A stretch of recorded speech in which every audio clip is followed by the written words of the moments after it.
বিসমিল্লাহির রহমানির রহিম। আসসালামু আলাইকুম।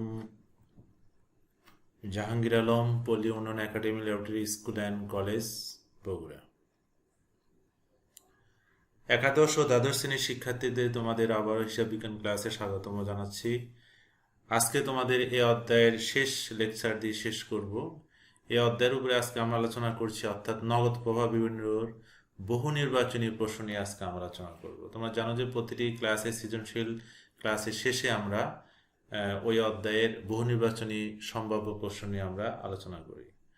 তো যথারীতি এবারও নগদ প্রবাহ বিবরণীর বহু নির্বাচনী প্রশ্ন নিয়ে আলোচনা করছি। আমরা এক এক করে 1 থেকে 34 নম্বর অর্থাৎ 34টি বহু নির্বাচনী প্রশ্ন নিয়ে আলোচনা করব। এই ধরনের প্রশ্নগুলো পরীক্ষায় আসে। তোমরা এইভাবে এই প্রশ্নগুলো অনুসরণ করবে এবং বইতে, মূল বইতে আরও অনেকগুলো বহু নির্বাচনী প্রশ্ন রয়েছে, সেগুলো আমরা প্র্যাকটিস করব। আমরা যদি প্রথম প্রশ্ন দেখি তাহলে দেখব, আন্তর্জাতিক হিসাব মান কত অনুযায়ী নগদ প্রবাহ বিবরণী প্রস্তুত করা হয়। আমরা একটু চিন্তা করলাম, দেখি আমাদের প্রশ্নের যে যা চিন্তা করেছি তার সাথে অ্যান্সার ঠিক রয়েছে কিনা। হ্যাঁ, IAS 7 অর্থাৎ ইন্টারন্যাশনাল অ্যাকাউন্টিং স্ট্যান্ডার্ড এই অনুযায়ী 7 নগদ বিবরণী প্রস্তুত করা হয়। 2 নম্বর প্রশ্নে যদি আমরা যাই, মেঘলা লিমিটেডের পরিচালন খরচ ছিল 1 লক্ষ টাকা, চলতি বছরে অগ্রিম খরচাবলী হ্রাস হয়েছিল 7,600 টাকা এবং বকেয়া খরচ বৃদ্ধি পেয়েছিল 3,400 টাকা। পরিচালন সংক্রান্ত খরচাবলী নগদ প্রদানের পরিমাণ কত? তা আমরা যদি এই ক্যালকুলেশনগুলো করি তাহলে আমাদের কোন রেজাল্টের সাথে মিলবে দেখি। তোমরা ক্যালকুলেশন করো, তোমাদের রেজাল্ট কি 89,000 টাকা হয়েছে? যদি হয়ে থাকে তাহলে সঠিক হয়েছে। 3 নম্বর প্রশ্নে দেখি আমরা, ব্যবসা অনগদ লেনদেন কোনটি? আমরা অনগদ লেনদেন বলতে কি বুঝি?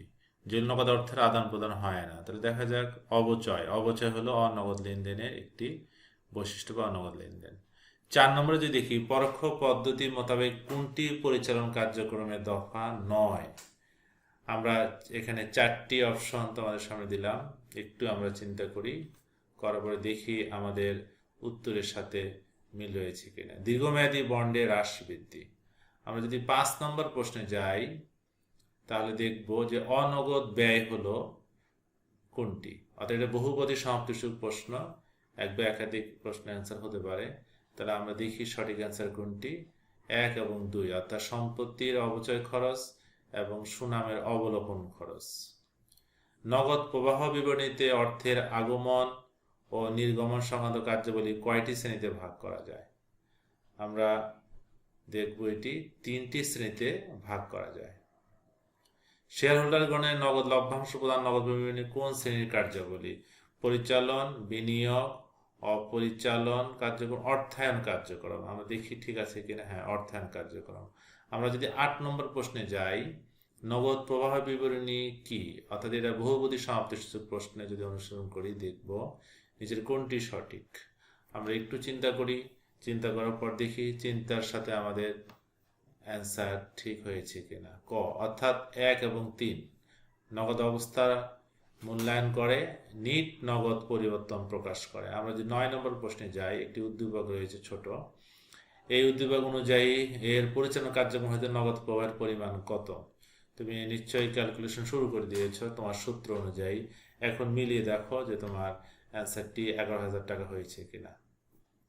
10 নম্বরে যদি যাই আমরা, অনগদ কার্যক্রম কোনটি? ঋণপত্র ইস্যু, শেয়ার ইস্যু, লভ্যাংশ প্রদান। শেয়ার ইস্যুর মাধ্যমে সম্পত্তি ক্রয়। আসলে শেয়ার ইস্যুর মাধ্যমে সম্পত্তি ক্রয়। এরপর যদি দেখি আমরা নগদ প্রবাহ প্রস্তুত করার পদ্ধতি কয়টি? আমরা নিঃসন্দেহে এটার অ্যান্সার খুব সহজভাবে পারবো, 2টি। এরপরে আসি আমরা আমাদের পরবর্তী প্রশ্ন, অর্থাৎ উদ্দীপকটি পড়ে 12 থেকে 14 পর্যন্ত আমরা প্রশ্নের অ্যান্সারগুলো করার চেষ্টা করব। তো যদি প্রথম প্রশ্নের দিকে যাই আমরা, 12 নম্বর, যে প্রাপ্য হিসাব হতে মোট প্রাপ্ত টাকার পরিমাণ কত? এটি ক্যালকুলেশন করে দেখো তোমার অ্যান্সারের সঙ্গে এটা সঠিক হয়েছে কিনা। 29,000 টাকা। আমরা যদি 13 নম্বর প্রশ্নে যাই তাহলে দেখব সরবরাহকারীকে নগদ প্রদানের পরিমাণ কত? তাহলে নিঃসন্দেহে তোমার ক্যালকুলেশনের সঙ্গে এখন আমরা মিলিয়ে দেখব 24,000 টাকা কিনা। বিনিয়োগ কার্যক্রম হতে নগদ প্রবাহের উদাহরণ কোনটি? এখানে 2টি অপশন, দেখো এর মধ্যে কোনোটি বিনিয়োগ কার্যক্রম কিনা, অথবা পরবর্তী দুটি অপশন, হ্যাঁ মেশিন ক্রয়। আমরা এখন মিলিয়ে দেখি, হ্যাঁ মেশিন ক্রয়। এরপর 15 নম্বর যদি আমরা প্রশ্নে যাই, 15 এবং 16, তাহলে দেখবো এখানে একটি উদ্দীপক রয়েছে বা অভিন্ন তথ্যভিত্তিক প্রশ্ন যাকে আমরা বলি। এই উদ্দীপকের আগে 15 নম্বর যে প্রশ্নটি, অর্থায়ন কার্যক্রম হতে নিট নগদ প্রবাহ কত।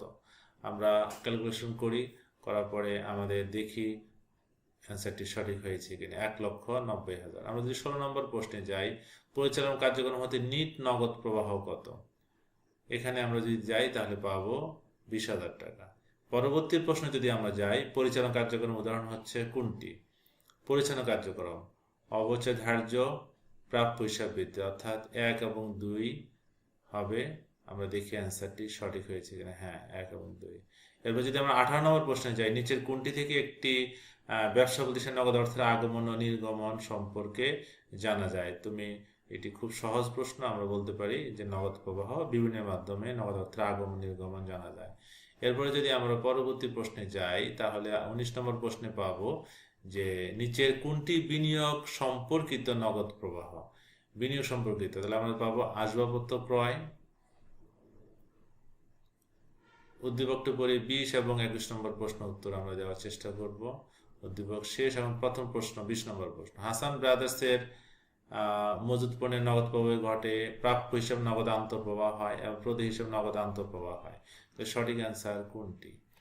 সঠিক অ্যান্সার হলো 3 নম্বর। হাসান ব্রাদার্সের পরিচালনা কার্যক্রম অর্থাৎ নিট নগদ প্রবাহ কত টাকা। উদ্দীপকের আলোকে আমাদেরকে বের করতে হবে। ক্যালকুলেশন আমরা শুরু করেছি, এখন দেখি ক্যালকুলেশন অনুযায়ী আমাদের অ্যান্সারের সঙ্গে সঠিক হয়েছে কিনা। 1,36,000। এখন 22 নম্বর প্রশ্ন যদি আমরা যাই, 22 নম্বর এবং 23 নম্বর এখানে একটি উদ্দীপক রয়েছে, পরে আমাদেরকে নিচের প্রশ্নগুলো অ্যান্সার করতে হবে। তো 22 নম্বর হলো বিনিয়োগ কার্যক্রম হতে নিট নগদ প্রবাহের পরিমাণ কত। আমরা দেখি বিনিয়োগ কার্যক্রম ক্যালকুলেশন করে, এখানে 4টি অপশন দেওয়া রয়েছে, সঠিক আনসার কোনটি আমাদের 10,000 টাকা। আমরা যদি এখন 23 নম্বর প্রশ্নে যাই, শেয়ারের বিনিময়ে ভূমি ক্রয় না করে নগদ টাকায় ক্রয় করলে এর প্রভাবটা কি হবে। আমরা দেখি এর সঠিক অ্যান্সার কোনটি। আমরা পেয়ে গেলাম গ, অর্থাৎ 2 এবং 3। এরপর 24 নম্বর প্রশ্ন যদি যাই, নগদ প্রবাহ বিবরণীর ক্ষেত্রে অর্থায়ন কার্যাবলী উদাহরণ কোনটি। অর্থায়ন কার্যাবলী, সেখানে আমরা এই 4টি অপশনের মধ্যে পেয়ে গেলাম ঋণপত্র বিক্রি হতে নগদ প্রাপ্তি। নগদ প্রবাহ বিবরণীর প্রস্তুতের ধাপ কয়টি। এখানে আমরা সঠিক অ্যান্সার পাবো 3টি। নগদ প্রবাহ বিবরণী কি? নগদ ক্রয় বিক্রি বিবরণী, নগদ বিক্রয় বিবরণী, আমাদের জানবো নগদ প্রাপ্তি ও প্রদান বিবরণী, নগদ বহিঃপ্রবাহ বিবরণী। সঠিক অ্যান্সার হল নগদ প্রাপ্তি ও প্রদান বিবরণী।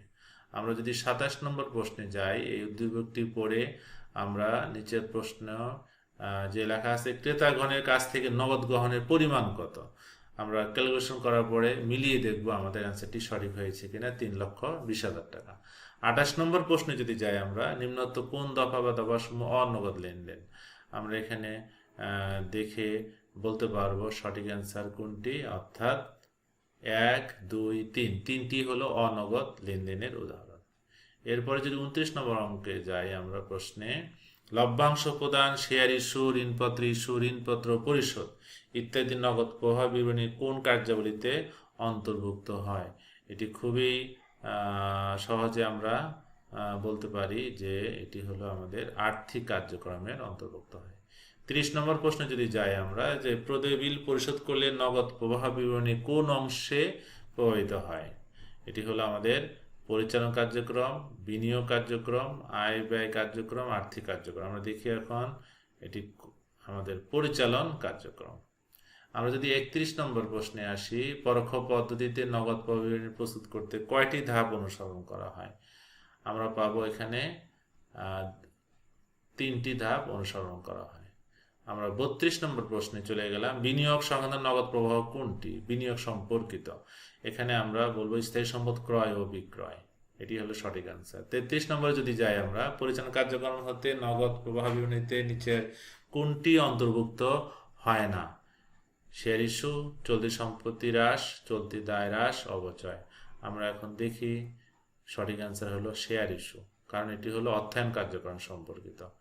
সর্বশেষ যে প্রশ্নটি আমাদের সামনে 34 নম্বর প্রশ্ন, যে কারবার প্রধান রাজস্ব আয় সংক্রান্ত কার্যাবলীকে কি বলে? পরিচালন কার্যক্রম, বিনিয়োগ কার্যক্রম, অর্থ সংস্থান কার্যক্রম, আয় ব্যয় কার্যক্রম। আমার মনে হয় অ্যান্সারটি তোমরা বলতে পেরেছ সঠিকভাবে। তা আমরা মিলিয়ে দেখি ঠিক আছে কিনা। হ্যাঁ, পরিচালন কার্যক্রম। তাহলে আজকে আমরা 34টি এমসিকিউ, কারণ বইতে যতগুলো এমসিকিউ রয়েছে আমি এটি একটি মডেল হিসাবে তোমাদের সামনে উপস্থাপনা করলাম। মূল বই থেকে আমরা আরও বেশি করে এমসিকিউ পড়ব। অর্থাৎ সৃজনশীল যদি আমরা ভালো করে বুঝতে পারি, জানতে পারি, তাহলে নগদ প্রবাহ, বিবরণীকরণ সব অধ্যায়েরই বহু নির্বাচনী প্রশ্ন আমাদের কাছে সহজ হবে। তাহলে সবাইকে ধন্যবাদ দিয়ে সবার সুস্বাস্থ্য কামনা করে এবং করোনাবিধি আমরা স্বাস্থ্যবিধি মেনে চলব। সবাই ভালো থাকো, সুস্থ থাকো। এ বলে আজকে ক্লাস এখানে শেষ করছি। আল্লাহ হাফেজ।